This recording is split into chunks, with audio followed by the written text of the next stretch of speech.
सामने से एक खूबसूरत लड़की गुजरी और ना चाहते हुए भी हमारी नजरें उस पर जा टिकी। वो हमसे दूर जा चुकी है, लेकिन हमारा मन पलट पलट कर उसे देखना चाहता है, उसका दीदार करना चाहता है। हम चाहते तो है कि हमारा मन उसके पीछे ना भागे, लेकिन हमारा मन उसके पीछे पीछे ही चलता जाता है।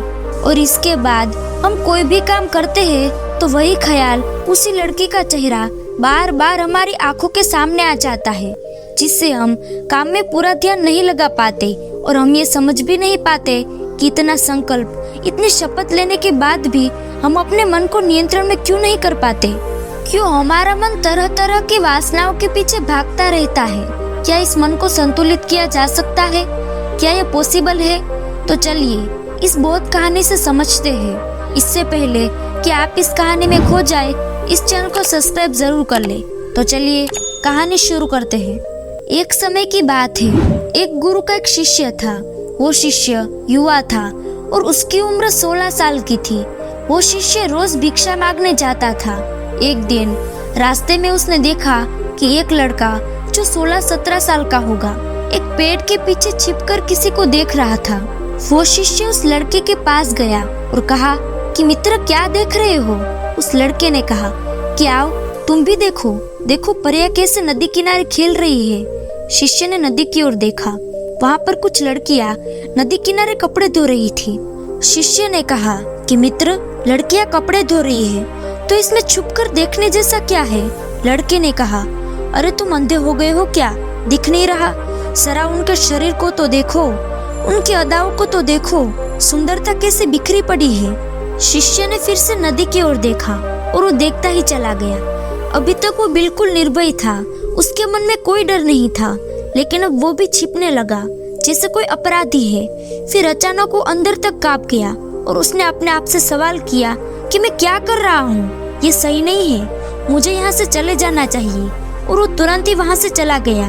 वो आश्रम पहुँचा और अपने कार्यों में लग गया, लेकिन जो उसने देखा था वो उसकी आंखों के सामने बार बार आ रहा था।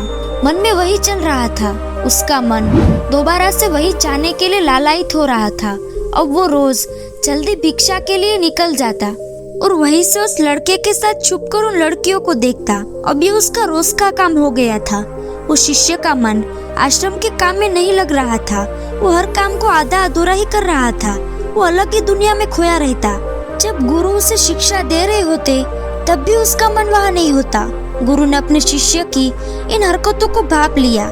इसलिए एक दिन गुरु ने शिष्य से कहा कि अब हम दोनों रोज साथ में भिक्षा मांगने जाएंगे। शिष्य ने कहा, नहीं गुरुदेव, आप परेशान क्यों होते हैं?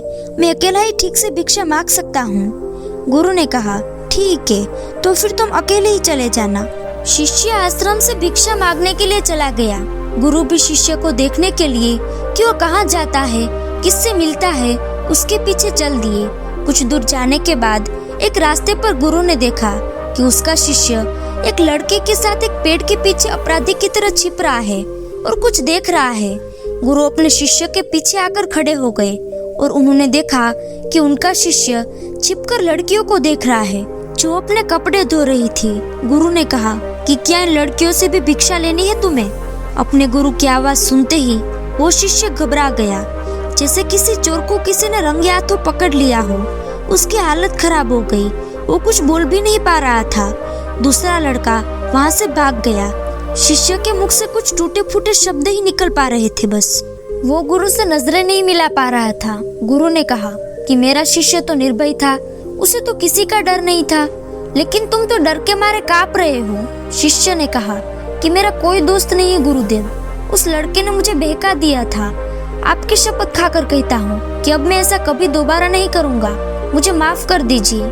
गुरु ने कहा, अरे कोई बात नहीं, लेकिन इस बात को ध्यान रखना, हम जैसी संगति करते हैं वैसे ही विचार हमारे होने लगते हैं। इसलिए अच्छी संगति करो ताकि तुम्हारे भीतर सकारात्मक ऊर्जा प्रवाहित हो।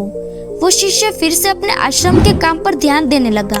उसने उस रास्ते से भी जाना बंद कर दिया।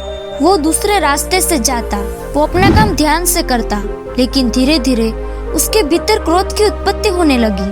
वो दूसरे शिष्यों पर क्रोध करता, वो बेचैन रहता और न ही सही समय पर भोजन करता। उसका भोजन भी आधा हो गया था। एक रात गुरु ने शिष्य से कहा अब तक कितनी बार तुम अपनी शपथ तोड़ चुके हो।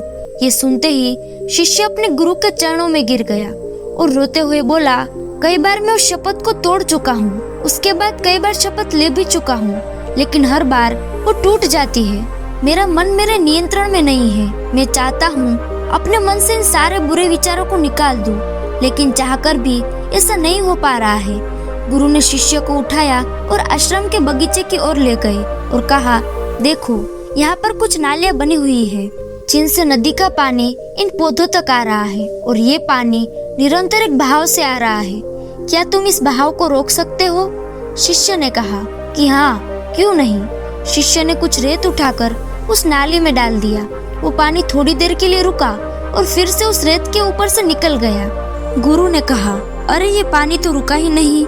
इसके बाद शिष्य ने कुछ कंकर पत्थर उठाकर इकट्ठे किए और उस नाली में डाल दिए और पानी थोड़ी और देर के लिए रुक गया, लेकिन फिर से उन कंकर पत्थरों के ऊपर से निकल गया। गुरु ने कहा, शिष्य ये क्या? अगर मैं शपथ लूं कि इस पानी को रोक दूंगा तो क्या मैं रोक नहीं सकता? शिष्य ने कहा कि कोई बात नहीं गुरुदेव, मैं आपकी शपथ अभी पूरी कर देता हूँ। इस पानी को तो मैं रोक ही सकता हूँ। वो शिष्य एक बड़ा सा पत्थर लेकर आया और उस नाली पर डाल दिया। पानी रुक गया। शिष्य ने कहा कि देखा गुरुदेव, पानी रुक गया, आपकी शपथ पूरी हो गई। गुरु थोड़ा सा मुस्कुराए और कहा, ध्यान से देखो, पानी रुका है, लेकिन वो पानी पीछे की नाली तोड़कर बाहर आ गया है और अगल बगल से बह रहा है और इस पत्थर से आगे भी आ गया है और अपना रास्ता बदलकर फिर से आगे की ओर बह जाएगा। और थोड़ी देर में ऐसा ही हुआ।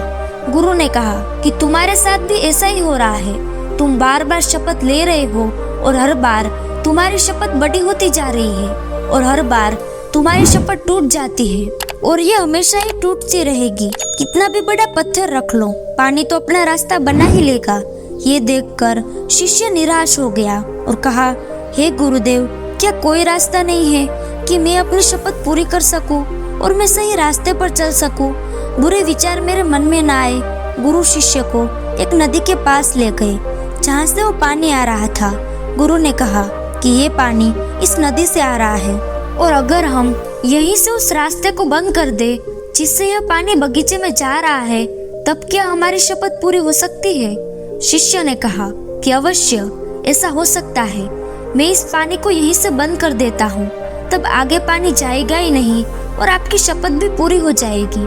शिष्य ने नदी से निकलने वाले रास्ते को भरपूर मेहनत करके पत्थर डाल डाल कर बंद कर दिया और कहा, लो गुरुदेव, हो गया, अब आगे पानी नहीं जाएगा।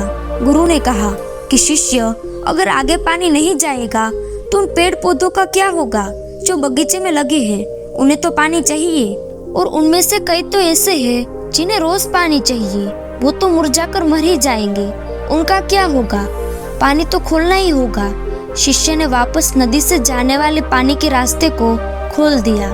गुरु ने कहा कि एक बात बताओ, अगर हम इस पानी को और अधिक खोल दे, 2 गुना या 4 गुना या 10 गुना या पूरी नदी का पानी बगीचे की ओर मोड़ दे तो क्या होगा? शिष्य ने कहा कि तब गुरुदेव, बगीचे में जितने भी पेड़ पौधे हैं सब नष्ट हो जाएंगे, वहाँ कुछ नहीं बचेगा। गुरु ने कहा, तो समझो इस बात को, हमें किसी चीज को रोकना नहीं है, हमें शपथ नहीं लेनी है, हमेशा संतुलन कायम करना है।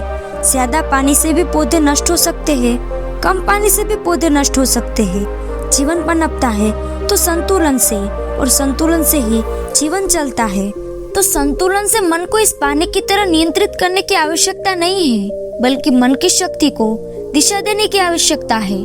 जिस तरह इस पानी से जीवन पनप सकता है और नष्ट भी हो सकता है, उसी तरह मन की शक्ति से हमारा निर्माण भी हो सकता है और हमारा पतन भी। शिष्य ने कहा, लेकिन गुरुदेव, हमारे मन में जो बुरे विचार आते हैं उन्हें मैं कैसे रोकूं? गुरु ने कहा कि रोकने की आवश्यकता नहीं है। जो भी विचार तुम्हारे भीतर है तुम्हारे ही कारण है।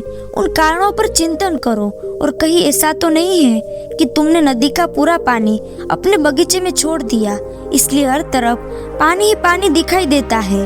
कोई जीवन नहीं, कोई ऊर्जा नहीं, कोई पौधा नहीं, केवल पानी, काम वासना का पानी। शिष्य ने कहा कि गुरुदेव, आप सही कहते हैं।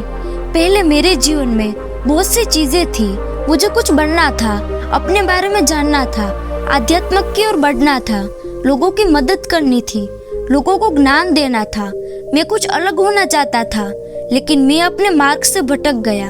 अब मेरी सारी ऊर्जा केवल एक ही चीज पर केंद्रित हो गई है, वासना पर। मुझे जगाने के लिए आपका बहुत बहुत धन्यवाद। उस दिन वो शिष्य रात को बहुत चैन की नींद सोया, सुबह अपने कार्यों को पूरे मन से किया और उसी रास्ते से गया जहाँ वो लड़का उस पेड़ के पीछे आज भी छिपा हुआ था। वो उस नदी पर पहुंचा जहाँ पर वो लड़कियां कपड़े धो रही थी।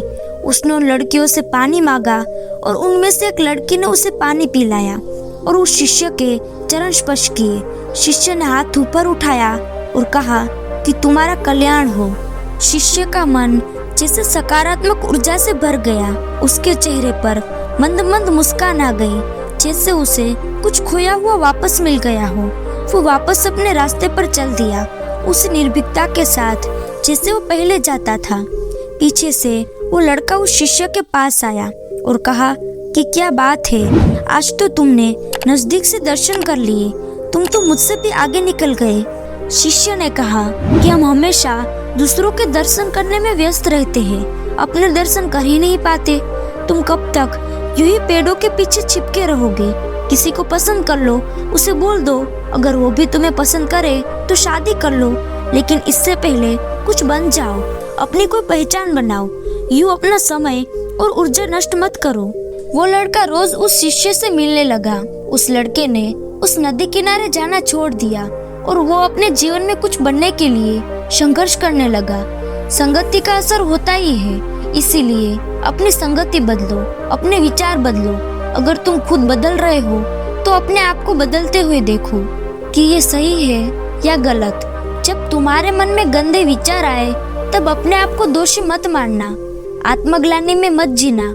ये शरीर है और ये सब इसने हजारों वर्षों में सीखा है। एक केवल तुम्हारे संकल्प कर लेने से, शपथ लेने से ये टूटने वाला नहीं है, लेकिन तुम्हारे पास वो शक्ति है, वो ऊर्जा है जिसका सही और संतुलित उपयोग करने से तुम एक हरा भरा बगीचा तैयार कर सकते हो। तुम ये सोच भी नहीं सकते कि तुम क्या हो। तुम एक जीवित ऊर्जा हो जो कुछ भी अनुभव करने के लिए स्वतंत्र है, जो निर्माण करने के लिए स्वतंत्र है, जो कुछ भी हो जाने के लिए स्वतंत्र है। तुम कितने कीमती हो तुम खुद भी नहीं जानते, इसलिए जागृत हो जाओ, जाग जाओ, पहचानो। एक मशीन की तरह बनकर मत रह जाना। तो दोस्तों, कैसी लगी ये कहानी आपको कमेंट सेक्शन में जरूर बताना, और अच्छी लगी हो तो इस चैनल को सब्सक्राइब करना मत भूलना। तो मिलते हैं अगली कहानी में, तब तक के लिए अपना ख्याल रखें। धन्यवाद।